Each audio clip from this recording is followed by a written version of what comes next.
Hi Taos County, this is reporter John Miller with a preview of what you can expect to see in print this week.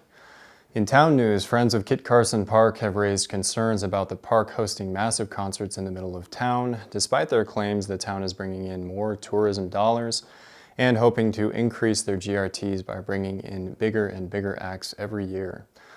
In health news, our intern Nick Jebsen comes out with the second part in a series on the shortage of Suboxone providers in Taos County, looking into some of the transportation challenges patients face as they try to navigate Taos County's decentralized services. In education news, reporter Jesse Moya has the scoop on the recent dismissal of New Mexico Public Education Secretary Karen Trujillo. Governor Michelle Lujan Grisham dismissed the secretary in a surprise move, leaving the state to find a replacement. In other education news, Lisa Comer Hamilton, an educator who's built her career in the New York City Public Schools, Santa Fe Public Schools, and New Mexico Public Education Department, has accepted the job of superintendent of Peñasco Independent School District. In the courts, we have stories on plea agreements that were reached with the state this week, including a case of a man who was charged in 2017 with killing his best friend in a drunk driving accident, a woman charged with embezzling $10,000 from Quality Inn in 2014, and a man accused of raping his stepdaughter in 2009.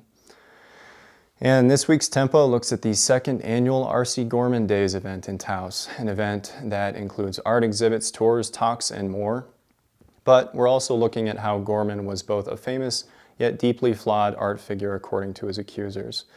In addition, we're also featuring stories on conservation author William Dubuis, a review of garlic farmer Stanley Crawford's new book, and the Supremes tribute at Off the Cuff Live. It's all that and a lot more in this week's Tempo.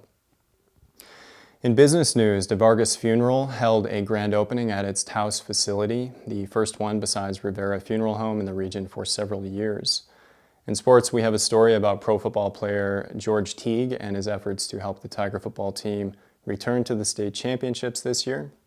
Teague has been holding practices with the boys for 4 years and continues to stop by every summer. Also, the latest Enchanted Homes special section will be in the Taos News this week, so be sure to check that out as well. In weather, forecasts are calling for thunderstorms every day through Sunday, with highs around 80 and lows dropping to around 50 at night. That will do it for this week's preview. Be sure to like this video, subscribe to our channel, and check our website for breaking news updates. And as always, have a great weekend, Taos.